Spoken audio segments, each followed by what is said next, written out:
मैं सारे गांव से छुपते छुपाते उस गांव से बाहर बने आस्ताने पे पहुंची थी जिसकी शोहरत के बारे में मैंने काफ़ी लोगों से सुन रखा था। अभी 2 दिन पहले की ही बात है जब जुलेखा मेरे घर आई थी और मेरी सौतन को बता रही थी कि इसका बहुत बड़ा कोई काम आमिल साहब की बदौलत मुमकिन हुआ है।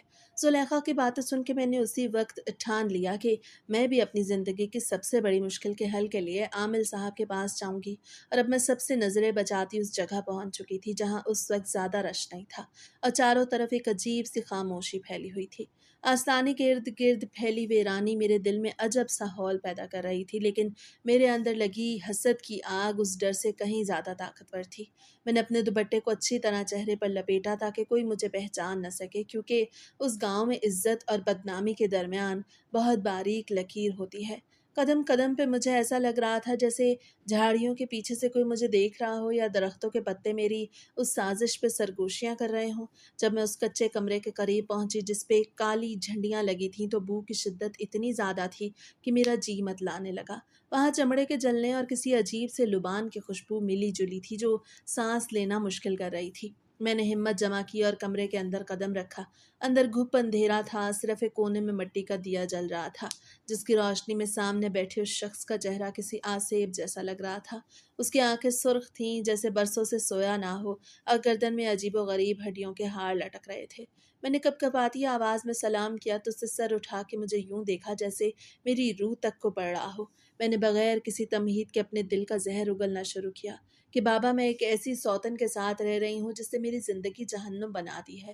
मैं शहर की रहने वाली पढ़ी लिखी लड़की थी, बड़े अरमानों से इस गांव के बड़े घराने में ब्याह के आई थी, मगर यहाँ आते ही मुझे पता चला कि मेरे शौहर की पहले से एक बीवी मौजूद है जो कि उसकी ख़ानदानी पसंद है।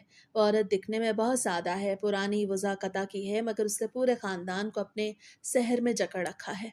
सास हो या नंद सब उसी के गुण गाते हैं। और मेरा शौहर जो शहर में मुझसे मोहब्बत के दावे करता था अब इस घर में आते ही बदल गया है।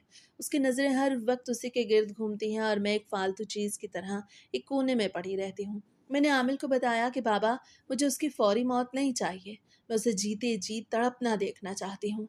मैं चाहती हूँ कोई ऐसी रोगी बन जाए कि मेरा शौहर उससे घिन खाने लगे। वो औरत जो सारा दिन घर के कामों में लगी रहती है और सबकी खिदमत करके सबके दिल जीतती है, मैं उसे बिस्तर से लगा देना चाहती हूँ। वो लंगड़ी हो जाए, वो अपाहज हो जाए ताकि उसकी ये खिदमत का सिलसिला ख़त्म हो और शौहर की नज़रें सिर्फ मुझ पे टिकें। आमिर मेरी बातें खामोशी से सुनता रहा और फिर उसने एक लंबी और खौफनाक हंसी हंसी। उसकी आवाज़ कमरे की दीवारों से टकरा के वापस आ रही थी। उसने कहा, बीबी, काला इल्म कोई बच्चों का खेल नहीं।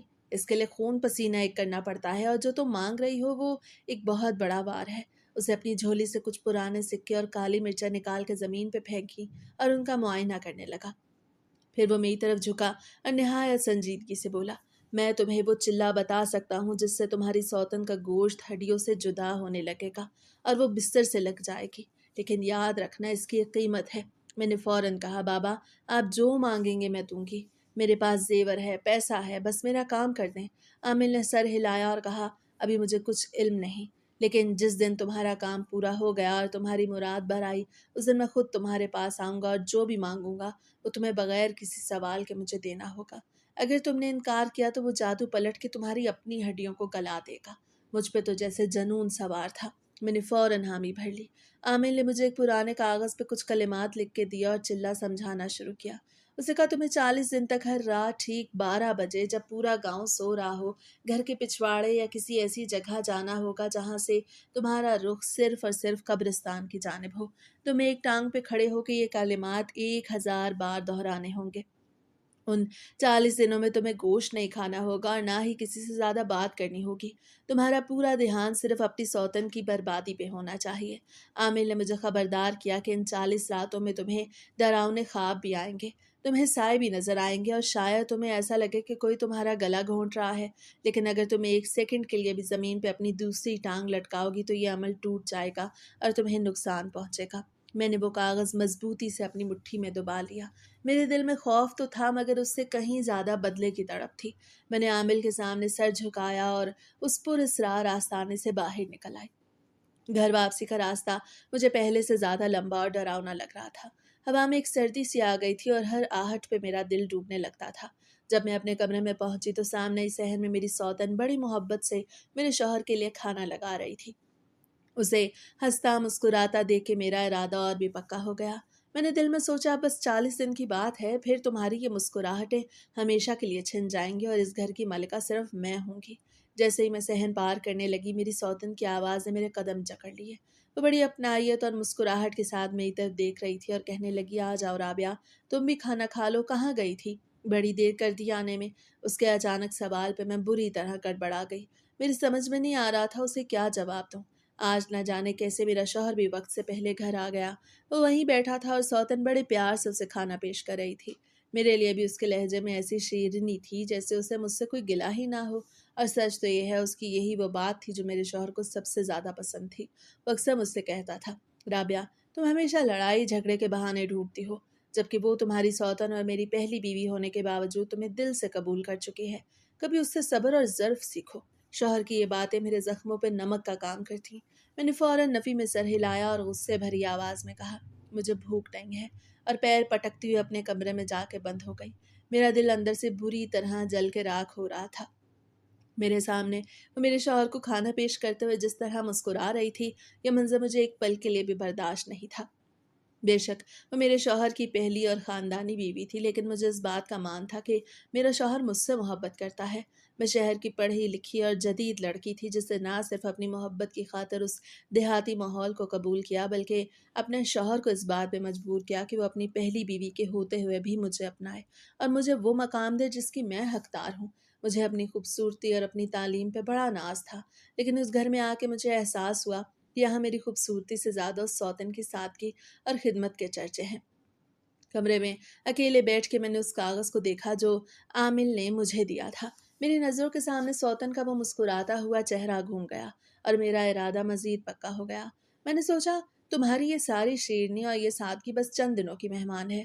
جب تم بستر سے لگ جاؤ گی اور تمہارا یہ جسم جواب دے جائے گا، تب دیکھوں گی یہ خاندان اور میرا شوہر تمہاری کتنی عزت کرتے ہیں۔ میں اپنے کمرے میں اکیلی بیٹھی تھی اور باہر صحن سے آتی سوتن کے کہکہوں کی آوازیں میرے سینے میں نشتر کی طرح چبھ رہی تھیں۔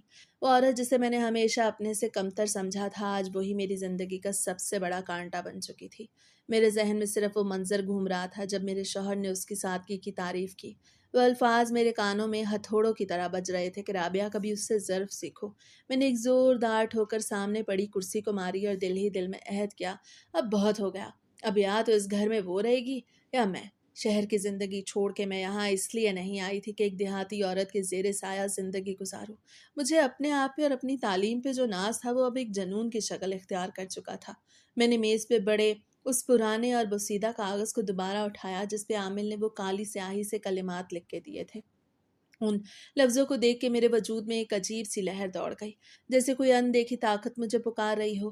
میں نے سوچا لوگ کہتے ہیں جادو ٹونا گناہ ہے، لیکن جو ذہنی اذیت میں سہ رہی ہوں کیا اس کا کوئی حساب نہیں ہے؟ میرا شوہر جو کبھی میرے ایک اشارے پہ ناچتا تھا اب اس عورت کی خدمت گزاری کا اسیر ہو چکا تھا۔ وہ عورت جو ہر وقت سر پہ دوپٹہ اوڑھے دھیمے لہجے میں بات کرتی تھی، اس نے خاموشی سے میرے شوہر کے دل پہ قبضہ کر لیا تھا، اور میں جو اپنی جدید سوچ اور حسن کے ضام میں تھی اب ایک تماشا بن کے رہ گئی۔ اور سب سے بڑھ کے دل گرفتگی کی بات یہ تھی کہ آنے والا پورا ایک ہفتہ میرے شوہر کو میری سوتن کے ساتھ گزارنا تھا، کیونکہ یہی میری ساس کا حکم تھا کہ میرا شوہر ہم دونوں کے درمیان برابری کرے گا۔ اس لیے وہ ایک ہفتہ اس کے کمرے میں گزارتا اور ایک ہفتہ میرے کمرے میں۔ یہ ہفتہ میرے لیے اذیت سے بھرپور ہوتا اور میں کسی نہ کسی بہانے سے اپنے کمرے میں اسے بلا ہی لیتی، لیکن اب میں نے سوچا تھا کہ یہ میرے لیے ایک اچھا موقع ہے، کم سے کم ایک ہفتہ میں سکون سے اپنے چلے کے لیے وقت نکال سکتی ہوں، اور اس کے بعد میں کوئی نہ کوئی راستہ تلاش کر ہی لیتی۔ رات کے 12 بجنے میں اب چند ہی منٹ باقی تھے۔ پورے گھر میں سناٹا چھا چکا تھا۔ میں نے آہستگی سے اپنے کمرے کی کھڑکی کھولی تو باہر کی ٹھنڈی اور بوجھل ہوا نے میرے چہرے کو چھوا۔ دور قبرستان کی سمت بنے پرانے درختوں کے سائے اندھیرے میں کسی دیو ہیکل سائے کی طرح لگ رہے تھے۔ میرا دل ایک لمحے کے لیے ڈوبا اور میرے قدموں میں لرزش پیدا ہوئی، مگر تبھی سوتن کی وہ مسکراہٹ میری آنکھوں کے سامنے لہرائی جو وہ کھانا دیتے وقت میرے شوہر کو دے رہی تھی۔ اس ایک خیال نے میرے ڈر کو ختم کر دیا اور میرے اندر ایک شیطانی ہمت پیدا کر دی۔ میں نے سوچا رابعہ، اگر آج تم ڈر گئی تو تم ہمیشہ کے لیے ہار جاؤ گی۔ तुम्हें ये चिल्ला काटना ही होगा, चाहे इसके लिए तुम्हें अपनी रूह का सौदा ही क्यों ना करना पड़े। मैंने आमिल की बताई हुई हिदायत को एक बार फिर जहन में दोहराया कि रुख कब्रिस्तान की तरफ हो और एक टांग पे खड़े होके वो कलिमात पढ़ने हैं। मैंने कमरे के एक गोशे में अपनी जाए नमाज बिछाई, लेकिन आज उस पे नमाज नहीं बल्कि वो काला अमल होना था जिससे मेरी ज़िंदगी की सिमत बदल देनी थी। मैंने अपनी बाईं टांग उठाई और दाईं टांग पे तवाज़ुन बरकरार रखते हुए खड़ी हो गई। शुरू में मुझे लगा ये बहुत आसान है, लेकिन जैसे ही मैंने वो कलिमात पढ़ना शुरू किए, मुझे अपने इर्द गिर्द की फ़िज़ा बदलती हुई महसूस होने लगी। कमरे का दर्जा हरारत अचानक गिर गया और मुझे ऐसा लगा जैसे कोई मेरे कान में सरगोशियाँ कर रहा है। वो कलिमात इतने भारी थे कि ज़ुबान लड़खड़ा रही थी, मगर मैंने हिम्मत नहीं हारी। मेरी दाईं टांग में अब दर्द की टीसें उठना शुरू हो गई थीं और जिस्म पसीने से शराबूर हो रहा था। लेकिन मेरे सामने सिर्फ वो मकसद था कि 40 दिन बाद जब सौतन बिस्तर से लग जाएगी तो मेरा शौहर सिर्फ मेरा होगा। मैंने आंखें बंद कर लीं और उन कलिमात के हसार में खो गई। जैसे जैसे वक्त गुजर रहा था, मुझे अपने इर्द गिर्द अजीब व गरीब साए रक्स करते महसूस हो रहे थे। कभी लगता खिड़की के बाहर कोई खड़ा मुझे देख रहा है, और कभी ऐसा महसूस होता कि कोई ठंडी हाथ मेरी गर्दन को छू रहा है। मगर मैंने अपनी आंखें नहीं खोली, क्योंकि आमिल ने सख्ती से मना किया था, अगर तुमने डर के अमल छोड़ दिया तो उसके नताइज बहुत भयानक होंगे।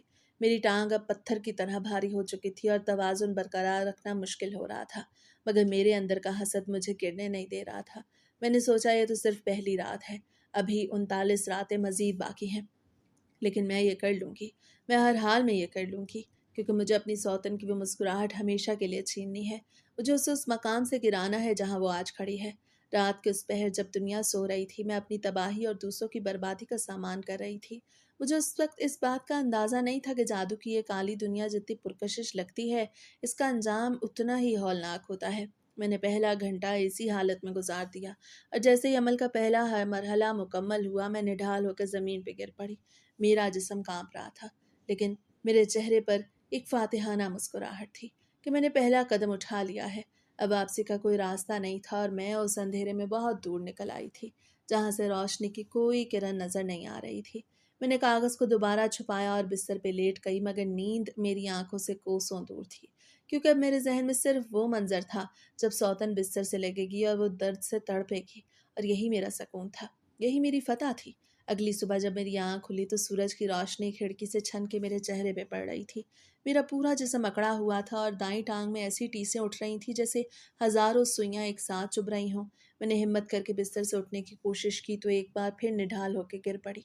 मेरा जहन अभी तक पिछली रात के उन भयानक सायों और उन भारी कलिमात के बोझ तले दबा हुआ था। लेकिन जैसे ही मुझे याद आया मेरा पहला कदम मुकम्मल हो चुका है, तो मेरे लबों पर एक जहरीली मुस्कुराहट आ गई। मैंने दीवार का सहारा लिया और खुद को घसीटते हुए गुसल खाने तक ले गई, ताकि अपनी हालत दुरुस्त कर सकूं। आईना देखा तो खुद को पहचानना मुश्किल हो रहा था। आंखों के गिर्द हल्के पड़ गए थे और चेहरा जर्द था, मगर मेरे अंदर का जनून मुझे कह रहा था कि ये कुर्बानी तो बहुत छोटी है उस मकाम के लिए जो मैंने हासिल करना है। जब मैं तैयार होकर कमरे से बाहर निकली तो सहन में वही रोज़ का मंजर था। मेरी सौतन, जिसे सब प्यार से बड़ी दुल्हन कहते थे, वो बावर्ची खाने में नाश्ता बना रही थी। उसकी चूड़ियाँ खनक रही थीं और वो गुनगुनाते हुए पराठे बेल रही थी। उसे यूं हंसता खेलता देख के मेरा खून खौलने लगा। मैंने सोचा तुम अभी हंस लो जितना हंसना है, क्योंकि तुम नहीं जानती तुम्हारी बर्बादी की उल्टी गिनती शुरू हो चुकी है। तभी मेरी सास वहां आई और मुझे देख के कहने लगी, राबिया बेटी, तुम्हारी तबीयत तो ठीक है ना? तुम्हारा रंग बहुत उतरा हुआ लग रहा है। मैंने झट से संभल के जवाब दिया, नहीं अम्मा जी, बस रात शहर की याद सताती रही, इसीलिए नींद पूरी नहीं हुई। सौता ने वहीं से आवाज लगाई, राबिया परेशान ना हो, यहाँ भी तुम्हारा दिल लग जाएगा। आओ, गरम पराठे तैयार है, नाश्ता कर लो। उसकी यह हमदर्दी मुझे तंज महसूस हो रही थी। मैंने कोई जवाब नहीं दिया और खामोशी से एक तरफ बैठ गई। दिन भर मैंने खुद को कमरे में बंद रखा था कि किसी से ज़्यादा बात ना करनी पड़े, क्योंकि आमिल ने कहा था जितना तुम खामोश रहोगी जादू उतना ही गहरा होगा।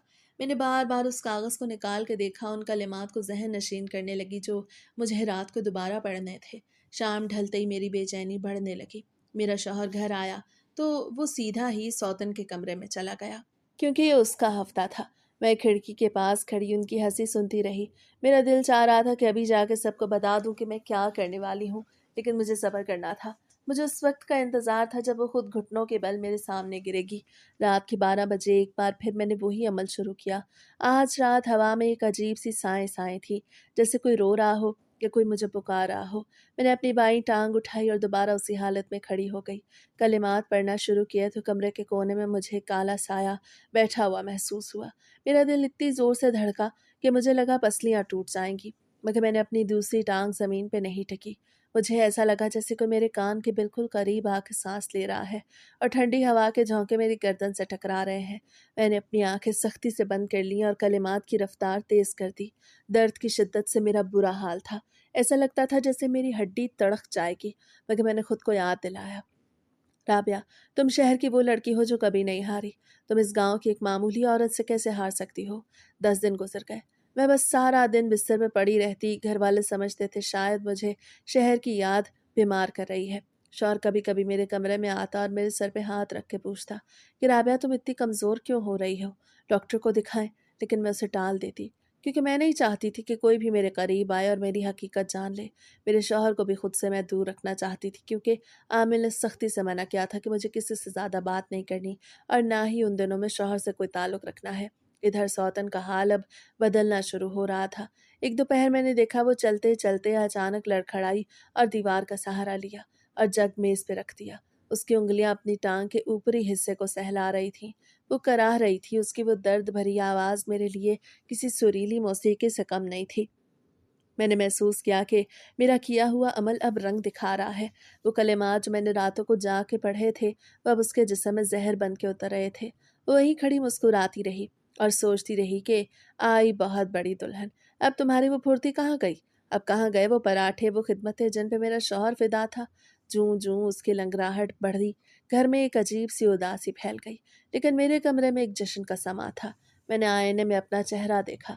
मेरी रंगत जर्द थी, आंखें धंस गई थीं, मगर मुझे इसकी परवाह नहीं थी। मैंने सोचा, अगर इसे बिस्तर से लगाने की कीमत मेरी अपनी सेहत भी है, तो मैं ये सौदा करने को तैयार हूँ। हर गुजरते लम्हे के साथ जब वो दर्द से तहैया करती, मेरा गरूर मजीद बढ़ जाता। 15वें दिन सौतन की टांग का दर्द इतना बढ़ गया कि वो अब लंगड़ा के चलने लगी। शौहर परेशान था। अम्मा जी भी उसे देख के कुड़ रही थी। सौतन ने कहा, पता नहीं अम्मा जी, अचानक से टांग में ऐसी लहर उठती है कि जान निकल जाती है। अम्मा जी ने कहा, शायद तुम्हें नज़र लग गई है, किसी पीर फकीर को दिखाना पड़ेगा। मैं अपने कमरे में बैठी ये सब सुन के दिल ही दिल में मुस्कुरा रही थी। मैंने सोचा, अभी तो ये शुरुआत है, अभी तो सिर्फ 15 दिन हुए हैं। जब 40 दिन पूरे होंगे तब तुम्हारा क्या हाल होगा? 20वीं रात जब मैं अमल कर रही थी तो मुझे एक ऐसा तजर्बा हुआ जिसने मेरी रीढ़ की हड्डी में सर्द लहर दौड़ा दी। मैं अमल के दौरान खड़ी थी कि अचानक मुझे महसूस हुआ कोई मेरे पीछे खड़ा है और उसने अपने दोनों हाथ मेरे कंधों पर रख दिए हैं। वो हाथ बर्फ से भी ज़्यादा ठंडे थे। मैं चीखना चाहती थी, मगर मेरी ज़ुबान गंग हो चुकी थी। मुझे आमिल की वो तंबी याद आई कि अगर पाँव हिला दिया तो जादू पलट जाएगा। मैंने दांतों तले अपनी ज़ुबान दबा ली और दर्द व खौफ के बावजूद खड़ी रही। वो साया मेरे गिर्द चक्कर लगाने लगा और मुझे ऐसा लगा जैसे सौतन की शक्ल का कोई ह्योला मेरे सामने खड़ा मेरी बेबसी पे हंस रहा है। उस रात मुझे लगा शायद मैं जिंदा नहीं बचूंगी, लेकिन सुबह जब सूरज निकला तो मैं सलामत थी और मेरे हौसले मजीद बुलंद हो गए थे। 25वें दिन सौतन अब मुकम्मल तौर पे बिस्तर से लग चुकी थी। वो जो सारा दिन घर के कामों में लगी रहती थी, अब एक गिलास पानी के लिए भी दूसरों की मोहताज थी। शौहर सारा दिन उसके सिरहाने बैठा रहता, उसके पैर दबाता, लेकिन उसकी आंखों में अब वो पहले जैसी मोहब्बत नहीं थी, बल्कि एक बेजारी सी आने लगी थी, क्योंकि मर्द कभी भी एक बीमार और लाचार औरत के साथ ज़्यादा देर खुश नहीं रह सकता। मैंने इस मौके का फ़ायदा उठाया और बंद सवर के शौहर के सामने जाने लगी। मैं उसके लिए खुद चाय बनाती, उसके करीब बैठ के उसे दिलासा देती कि कोई बात नहीं, आप परेशान ना हो, मैं हूं ना, मैं सब संभाल लूंगी। शौहर की नज़रों में मेरे लिए तारीफ देख के मुझे अपनी जीत का यकीन होने लगा। एक रात जब वो मेरे करीब बैठा, उसने सौतन के कमरे की तरफ इशारा करके कहा, राबिया, पता नहीं इसे क्या हो गया है, कोई दवा असर नहीं कर रही, घर का सारा निज़ाम दरहम बरहम हो गया है। मैंने बड़े मक्काराना अंदाज में उसका हाथ थामा और कहा, आप क्यों परेशान होते हैं? बीमारी और तंदुरुस्ती तो अल्लाह के हाथ में है, शायद उसके नसीब में यही लिखा था। लेकिन आप फिक्र न करें, मैं हूं ना, मैं आपका हर दुख बांट लूंगी। उस वक्त उसकी आंखों में मेरे लिए जो सताइश थी, वो मेरे जादू की सबसे बड़ी जीत थी। मैंने उसे यह एहसास दिलाना शुरू कर दिया कि एक बीमार बीवी सिर्फ एक बोझ होती है, और वो मर्द जो कभी उसकी सादगी का असीर था, अब मेरी बातों में आके अपनी खानदानी बीवी से दूर होने लगा था। मुझे सौतन की उस बेबसी पे कोई तरस नहीं आता था, बल्कि मेरा जी चाहता था कि वो देखे कि जिस शौहर पे उसे नाज था वो अब सिर्फ मेरा हो चुका है। 30वें दिन जब मैं आमिल के पास दोबारा गई तो उसने मुझे देखा और एक अजीब सी पुरस्रार हंसी हंस के कहा, बीबी तुमने तो कमाल कर दिया। तुम्हारा ज़र्फ और तुम्हारी हिम्मत देख के मेरा इल्म भी हैरान है। अब सिर्फ 10 दिन बाकी हैं, इसके बाद तुम जो चाहोगी वही होगा। आमिल ने मुझे रुई का एक छोटा सा पुतला दिया जो देखने में बहुत ही घिनौना था। उस पे कुछ पुराने कपड़ों के टुकड़े लिपटे थे। आमिर ने कहा, इन आखिरी 10 दिनों में तुम्हें यह पुतला अपने सिरहाने रखना है, और जब 40वीं रात मुकम्मल हो जाएगी तो उसकी टांग में ये काली सुई पेवस्त करके इसे कब्रिस्तान की एक पुरानी कब्र में दफना देना है। याद रहे, कब्र ऐसी हो जिस पे कोई नाम ना हो। मैं वो पुतला लेके घर आ गई। अब उन आखिरी 10 दिनों में मुझे ऐसा महसूस होता था कि जैसे वो पुतला मुझसे बातें करता है। रात को जब मैं सोती तो मुझे अपने कमरे में किसी के चलने की आवाज़ें आती, और जब मैं आंखें खोलती तो वो पुतला मेरी आंखों के बिल्कुल सामने पड़ा होता। मुझे खौफ तो आता था, लेकिन सौतन की बर्बादी का नशा उससे कहीं ज़्यादा था। 40वीं रात आ गई। उस दिन पूरा दिन गांव में बादल छाए रहे और बिजली कड़कती रही, जैसे कुदरत भी मेरे इस गुनाह पे गज़बनाक हो। मेरी सौतन अब बिल्कुल बेजान होकर पड़ी थी। मेरी सास उसे डॉक्टर के पास तो ले गई, लेकिन वापस आके उन्होंने कहा कि डॉक्टर ने कोई सही वजह नहीं बताई, बस आराम का कहा है। और मुझे तसल्ली हो गई थी कि मेरा जादू सही काम कर रहा है। फिर 40वें दिन ठीक 12 बजे मैंने अपना आखिरी अमल मुकम्मल किया। अब फिर वो रुई का पुतला उठाया और काली सुई उसकी टांग में ऐसी ताकत से पेवस्त की जैसे मैं सौतन के जिस्म में वो सुई चुबो रही हूँ। मैंने चादर ओढ़ी और खामोशी से घर के पिछले दरवाजे से बाहर निकल गई। मैं भागती हुई कब्रिस्तान पहुंची। वहां की खामोशी और कब्रों के साए डरावने थे, लेकिन मैंने हिम्मत नहीं हारी। मैंने एक ऐसी पुरानी कब्र तलाश की जिसका कुतबा टूट चुका था। मैंने अपने हाथों से मिट्टी खोदी और वो पुतला वहां दफना दिया। जब मैं घर वापस लौटी तो मेरे दिल में एक सुकून था। मैंने सोचा, अब राबिया तुम इस घर की वाहिद मलिका हो। अगले कुछ दिनों में सौतन बिल्कुल कमरे की होके रह गई। ना वो कमरे से बाहर निकलती थी, ना ही किसी से बात करती थी। शौहर भी अब सारा वक्त मेरे कमरे में गुजारता और मुझे वो सब कुछ मिल गया जो मैं चाहती थी। मुझे बेइंतहा खुशी हुई कि मेरा जादू काम कर रहा था, और वो आमिल वाकई एक पहुंचा हुआ शख्स था। उस आमिल ने समल के बदले में मुझसे वो कीमती हार मांगा था जो मेरे शौहर ने शादी की रात मुझे बतौर तोहफा दिया था, और मैंने बाखुशी वो हार उस आमिल के हवाले कर दिया था, क्योंकि यही बात तय थी कि वो जो कुछ मांगेगा मैं उसे दूंगी। जबकि वो हार मेरे शौहर के खानदान की निशानी था, जो हर बहू को मिलता था, और मेरे शौहर ने वो अपनी बड़ी बीवी से लेके मेरे हवाले किया था।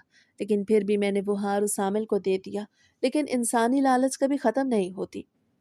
एक माह बाद जब मैंने देखा कि शौहर अब भी कभी कभी सौतन के कमरे में जाके उसका हाल पूछता है, उसकी आंखों में अब भी उसके लिए थोड़ी हमदर्दी बाकी है, तो मेरे दिल में फिर से आग लगी। मैंने सोचा, इसे लंगड़ा करके तो मैंने बिस्तर पे लगा दिया, लेकिन जब तक ये जिंदा है ये शौहर के दिल से मुकम्मल तौर पे नहीं निकलेगी। मैंने तय कर लिया, अब मैं इसकी जान ही ले लूंगी, ताकि एक ही बार में सौतन से जान छूट जाए। मैं दोबारा उस आमिल के पास पहुंची। आमिल ने मुझे देखा तो उसकी आंखें चमक उठी। उसे कहा, बीबी तुम फिर आ गई। मैंने कहा, बाबा मुझे उससे हमेशा के लिए ख़त्म करना है। मुझे कोई ऐसा अमल बताएं कि उसका दिल धड़कना बंद हो जाए। आमिर ने गहरी नज़र मुझ पर डाली और कहा, ये बहुत बड़ा सौदा है। इसके लिए तुम्हें फिर से 40 दिन का चिल्ला काटना होगा, और अब की बार सुई पुतले के दिल में पेवस्त करनी होगी। लेकिन याद रखना, इस बार ख़तरा पहले से दुगना है।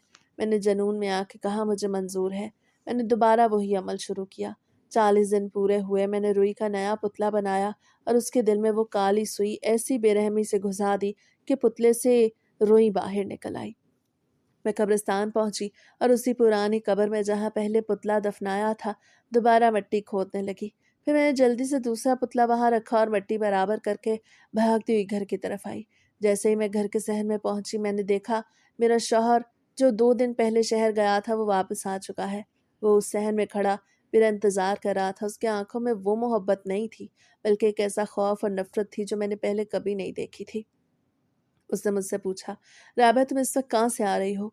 मैंने बहाना बनाने की कोशिश की कि मैं बस टहलने गई थी, मेरा दम घुट रहा था इस हबस भरे माहौल में। मैंने अपने लहजे में मसनूई एतमाद लाने की कोशिश की, लेकिन मेरी आवाज़ थरथरा रही थी।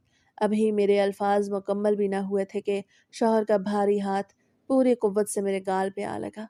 तड़ाक की आवाज़ सुनाई दी और मैं उड़ती हुई कीचड़ भरे सहन में जा गिरी। एक लम्हे के लिए तो मुझे लगा जैसे मेरे कानों के पर्दे फट गए हों और दुनिया घूमने लगी हो। میں نے زمین پہ پڑے پڑے بے یقینی سے سر اٹھا کے اپنے شوہر کو دیکھا۔ یہ وہی شخص تھا جسے میری خاطر اپنے ماں باپ کی ناراضگی مول لی تھی، جسے خاندانی دشمنیاں مول لے کے مجھ سے شادی کی تھی، اور جو کہتا تھا کہ رابعہ تمہاری آنکھ میں آنسو میری جان نکال دیتا ہے، آج اسی شخص نے مجھ پہ ہاتھ اٹھایا تھا۔ میرا سر چکرانے لگا، مگر میرے اندر کی انا تل ملا اٹھی۔ میں نے مٹی میں لت پت حالت میں اٹھنے کی کوشش کی اور چیخ کے کہا، آپ کی ہمت کیسے ہوئی مجھ پہ ہاتھ اٹھانے کی؟ آپ تو مجھ سے محبت کے دعوے کرتے تھے، کیا یہی ہے آپ کی محبت؟ میں سچ کہہ رہی ہوں، میں واقعی چہل قدمی کے لیے باہر گئی تھی۔ اس گھر میں میرا دم گھٹتا ہے، ہر وقت آپ کی اس بیمار اور منحوس بیوی کا رونا دھونا، اس کی خدمتیں، اس کی دوائیاں، مجھے اس گھر میں ایک پل سکون نہیں ملتا۔ سارے گھر کا کام مجھ پہ آن پڑا ہے، اسی لیے میں تھوڑی دیر کے لیے باہر چلی گئی تھی۔ اور کیا یہ میرا گناہ ہے؟ میری آواز صحن کی دیواروں سے ٹکرا رہی تھی، مگر میرے شوہر کے چہرے پہ ذرا برابر بھی ملال نہ آیا۔ اس کی آنکھوں میں محبت کی جگہ اب صرف وحشت اور نفرت تھی۔ اسے ایک جھٹکے سے آگے بڑھ کے میرا بازو پکڑا اور مجھے زمین سے گھسیٹ کے کھڑا کر دیا۔ اس کی گرفت اتنی مضبوط تھی کہ مجھے اپنے بازو کی ہڈیاں چٹکتی ہوئی محسوس ہوئیں۔ جھوٹ بولنا بند کرو رابعہ، اب مزید ایک لفظ بھی اپنی زبان سے مت نکالنا۔ وہ دھاڑا، اس کی آواز میں ایسی کڑک تھی کہ میں سہم کے رہ گئی۔ تمہیں لگتا ہے میں اندھا ہوں؟ تمہیں لگتا ہے تمہارے یہ مکارانہ بہانے مجھے سچائی دیکھنے سے روک لیں گے؟ اسے مجھے جھٹکا دے کے اپنے سے دور کیا اور کہا، تم ٹہلنے نہیں گئی تھی، تم اس گھر کی جڑیں کاٹنے گئی تھی، تم اس عورت کو ختم کرنے گئی تھی جس سے تمہارے لیے اپنا گھر اور اپنا شوہر تک بانٹ لیا۔ شوہر کی یہ بات سن کے میرے پیروں تلے سے زمین نکل گئی، میرے ماتھے پہ پسینے کے سرد قطرے نمودار ہونے لگے اور زبان جیسے تالو سے چپک گئی۔ شوہر نے میرا بازو مزید سختی سے دبوچا اور غصے سے پھنکارتے ہوئے کہنے لگا، رابعہ میں آج شام کو شہر سے واپس آ گیا تھا، اور جب میں تمہیں سرپرائز دینے تمہارے کمرے میں گیا تو تم وہاں نہیں تھی، مگر بستر پر تکیے کے نیچے سے مجھے وہ گھناؤنا پتلا ملا جس کے دل میں تم نے کالی سوئیاں چبو رکھی تھیں۔ اس پتلے کی شکل اور وہ سوئیاں دیکھ کے میرے ہوش اڑ گئے تھے۔ میرا دل دہل گیا تھا کہ کوئی انسان اتنا سفاک کیسے ہو سکتا ہے۔ اسے نفرت بھری نظروں سے میری طرف دیکھا اور بات جاری رکھتے ہوئے کہا، میں نے فوراً وہ پتلا اپنی بیوی کو دکھایا تو اس نے مجھے بتایا کہ گاؤں کے باہر رہنے والا ایک عامل یہ جادو ٹونا کرتا ہے اور اکثر لوگ وہاں جاتے ہیں۔ میں اسی وقت غصے میں پاگل ہو کے اس عامل کے پاس پہنچا، اور جب میں نے اسے ڈرایا، دھمکایا اور پولیس کے حوالے کرنے کی دھمکی دی تو وہ بزدل فوراً ٹوٹ گیا۔ اسے نہ صرف تمہاری ساری کالی کرتوتیں میرے سامنے اگل دیں، بلکہ وہ خاندانی ہار بھی نکال کے میرے حوالے کر دیا جو ہماری نسلوں کی نشانی تھا اور جسے تم نے ایک خونی کھیل کے لیے اس کے پاس گروی رکھ دیا۔ شوہر کی آواز میں دکھ اور حقارت کا ایک عجیب امتزاج تھا۔ وہ بولا، اس سب کے باوجود میرا دل ماننے کو تیار نہیں تھا کہ میری محبت اتنی سنگ دل ہو سکتی ہے، اسی لیے میں خاموش رہا اور تمہارے واپس آنے کا انتظار کرنے لگا۔ پھر جب میں نے تمہیں دبے قدموں رات کے اس پہر گھر سے نکلتے دیکھا، میں نے تمہارا پیچھا کیا اور اپنی آنکھوں سے تمہیں اس قبرستان کی خاک چھانتے دیکھا۔ رابعہ، تم تو واقعی میری بیوی کی دشمن بنی ہوئی تھی، تم تو اس کی جان لینے کے در پہ تھی، جس سے کبھی تمہارا برا نہیں چاہا۔ میں حیران ہوں کہ شہر کی تعلیم نے تمہارے دماغ کو روشن کرنے کے بجائے تمہارے دل کو اتنا کالا کیسے کر دیا۔ آج مجھے اپنی اس محبت پہ شرم آ رہی ہے جس کی خاطر میں نے اپنے خاندان سے بیڑ لیا تھا، کیونکہ تم اس محبت کے قابل ہی نہیں تھی۔ شوہر کی یہ باتیں میرے لیے کسی آسمانی بجلی کے گرنے سے کم نہ تھی۔ اسے مجھے جھنجھوڑتے ہوئے کہا، رابعہ وہ تو خدا کا شکر ہے کہ وہ عامل ایک جھوٹا اور مکار انسان ہے، نہ وہ کوئی عامل ہے اور نہ ہی اسے کوئی عمل آتا ہے۔ وہ تو گاؤں کے معصوم اور جاہل لوگوں کو بیوقوف بنا کے ان سے پیسے اور زیور لوٹتا ہے، بالکل ویسے ہی جیسے تم جیسی پڑھی لکھی جاہل سے اس نے ہمارا قیمتی خاندانی ہار لوٹا۔ اس لیے روبینہ کو تمہارے جادو سے کچھ نہیں ہوا، وہ بالکل ٹھیک ہے۔ اس کی ٹانگ کا درد کوئی بیماری یا تمہارے جادو کا اثر نہیں تھا، بلکہ وہ تو ایک ایسی خوشخبری کی علامت تھی جس کا ہم برسوں سے انتظار کر رہے تھے۔ اسے ایک طنزیہ مسکراہٹ کے ساتھ میری آنکھوں میں دیکھ کے کہا، روبینہ ماں بننے والی ہے اور اسی وجہ سے اس کی ٹانگ میں بار بار کھچاؤ ہوتا تھا اور درد کی ٹیسیں اٹھتی تھیں۔ ڈاکٹر نے ہمیں صاف بتایا تھا کہ حمل کے شروعاتی دنوں میں کچھ خواتین کے ساتھ ایسا ہوتا ہے، لیکن اماں اور روبینہ نے مجھے یہ بات نہیں بتائی تھی، کیونکہ میری اماں کا ماننا ہے کہ شروع کے 3 مہینے یہ خوشخبری کسی کو بھی نہیں بتانی چاہیے ورنہ نظر لگ جاتی ہے۔ روبینہ یہ اتنی بڑی خوشی کی بات مجھ سے بھی چھپائے رکھی، بس وہ اور اماں ہی یہ راز جانتی تھی، کیونکہ کافی عرصے بعد وہ امید سے ہوئی تھی، اس لیے وہ ذرا ڈری ہوئی اور پریشان تھی، اور اسی احتیاط کی وجہ سے وہ اپنے کمرے میں بند ہو گئی تھی تاکہ اسے مکمل آرام مل سکے، اور اماں نے بھی اسے خاندان کی نظروں سے اور گھر کے کام کاج کے بوجھ سے دور کر دیا تھا۔ मैं साकत खड़ी उसे देख रही थी। मेरा पूरा वजूद पसीने में शराबूर था और जहन मफलूज हो चुका था। शौहर का हर लफ्ज़ मेरे सीने में खंजर की तरह उतर रहा था। वो औरत जिसे मैंने अपाहज समझा, वो तो मेरे शौहर के वारिस को जन्म देने वाली थी, और मैं हसद की आग में अंधी होके कैसे झूठे आमिल के पीछे अपनी आकबत बर्बाद कर बैठी थी, जिसका हकीकत से कोई ताल्लुक ही नहीं था। मेरी सारी रातों की जागना, वो एक टांग पे खड़े होके कलमे पढ़ना और कब्रिस्तान की खाक छानना सब फजूल गया। मैंने अपनी मोहब्बत, अपनी इज्जत, अपना घर एक ऐसे वहम की भीड़ चढ़ा दिया जो कभी था ही नहीं। शौहर ने हकारत से मेरा बाजू छोड़ा और बोला, तुमने तो अपनी तरफ से उसे मारने में कोई कसर नहीं छोड़ी, मगर याद रखो राबिया कि जिसका मुहाफिज खुदा हो, उसे तुम्हारे जैसे मक्कार लोगों के झूठे पुतले और सुइयां कुछ नहीं कह सकते। जब मैंने तुम्हें शादी के लिए प्रपोज किया था, उसी वक्त तुम्हें साफ साफ बताया था कि रुबीना मेरी खानदानी बीवी है और मैं उसे किसी तौर पे नहीं छोड़ूंगा। तुम्हें उसके साथ वक्त गुजारना होगा और तुम खुद इस बात के लिए राजी थी। राबिया, तुम जब गांव आई तब तुम्हारे सामने ये बात तय हुई थी कि तुम दोनों एक दूसरे के साथ अच्छे से रहोगे और मैं तुम दोनों को एक एक हफ्ता बराबरी की बुनियाद पे दूंगा। मैंने कभी कोई भेदभाव नहीं किया, बल्कि शायद रुबीना से ज्यादा मैंने तुम्हारा ही ख्याल रखा। तुम्हें हर वो आसाइश दी जो तुम चाहती थी। रुबीना ने खुद भी हमेशा तुम्हारा ख्याल रखा। उसे कभी तुम्हारे लिए बुरा नहीं चाहा। वो तो तुम्हें अपनी छोटी बहन कहती थी, और बदले में तुमने क्या किया? तुमने उसकी जान लेने की कोशिश की। शौहर के उन अल्फाज ने मेरे ज़मीर पर ताज़ियाने का काम किया, लेकिन हसद की वो आग जो महीनों से मेरे अंदर भड़क रही थी, उसे मुझे सच कबूल करने ना दिया। मैंने रोते हुए कहा, हाँ, मैंने माना आपने बराबरी की, लेकिन क्या ये बराबरी थी कि पूरा घर उसकी वाह वाह करता था? क्या ये बराबरी थी कि आपकी नज़रें सिर्फ उसे ही ढूंढती थीं और थकती नहीं थी? मैं शहर से अपना सब कुछ छोड़ के आपके पीछे इस गांव में आए, ताकि आपकी ज़िंदगी की वाहिद औरत बन सकूं। लेकिन यहाँ आके मुझे पता चला मैं सिर्फ एक हफ्ते की मेहमान हूँ, और बाकी वक्त आप उस औरत के नाम कर देते हैं जिसके पास न मेरी जैसी तालीम है, ना ही हुस्न।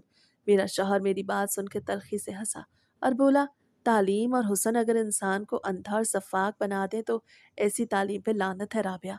तुम जिस सादगी को उसका ऐब समझती थी, वही उसका वो ज़र्फ था जिसने मेरा दिल जीता, और आज तुम्हारी इस जदीद सोच ने तुम्हारा असल चेहरा दिखा दिया।